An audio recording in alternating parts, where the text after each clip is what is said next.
रेखा सरकार ने पुराने वाहनों पर 1 नवंबर से लागू होने वाले बैन के खिलाफ एक्शन शुरू कर दिया है।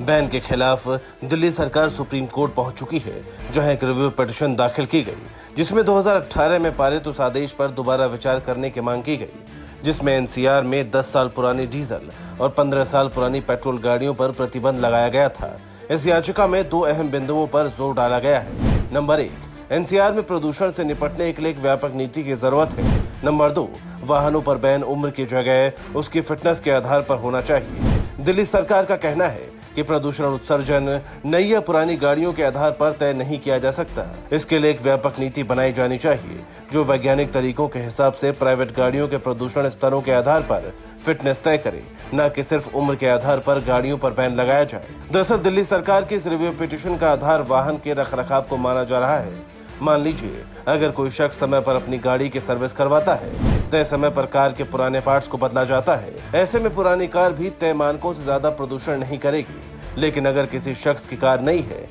लेकिन वो अपने वाहन का रखरखाव ठीक से नहीं करता, तो नई कार के भी ज्यादा प्रदूषण फैलाने की संभावना है। ऐसे में सरकार की मांग है कि वाहनों पर प्रतिबंध सिर्फ उम्र के आधार पर नहीं, बल्कि उसके प्रदूषण फैलाने के स्तर पर होना चाहिए। सरकार ने ये भी मांग की है कि केंद्र सरकार और CAQM को निर्देश दिया जाए कि वो एक वैज्ञानिक अध्ययन करे, जिससे ये पता किया जा सके कि उम्र के हिसाब से वाहनों को प्रतिबंध करने से वास्तव में पर्यावरण को कितना लाभ होता है। इस मामले में चीफ जस्टिस BR गवई की अगुवाई वाली बेंच सोमवार को सुनवाई कर सकती है। अब देखना ये है कि सुप्रीम कोर्ट दिल्ली सरकार की इस रिव्यू पिटीशन पर कितना सकारात्मक रुख अपनाती है। Bureau report, P24 news.